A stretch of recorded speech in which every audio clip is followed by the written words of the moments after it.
গণ অভ্যুত্থানে পালিয়ে যাওয়া শেখ হাসিনাকে ছাড়তে হচ্ছে ভারত।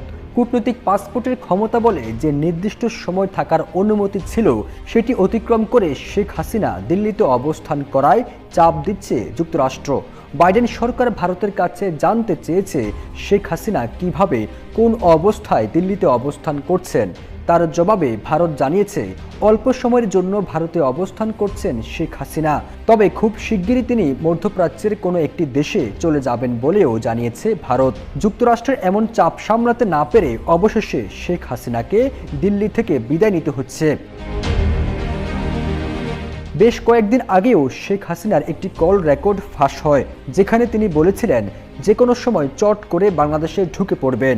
এমন কথার পর বাংলাদেশে আত্মগোপনে থাকা আওয়ামী লীগের নেতাকর্মীরা মানসিকভাবে শক্তি ফিরে পান এবং উজ্জীবিত হন। কিন্তু যুক্তরাষ্ট্রের চাপে যখন ভারত ছাড়তে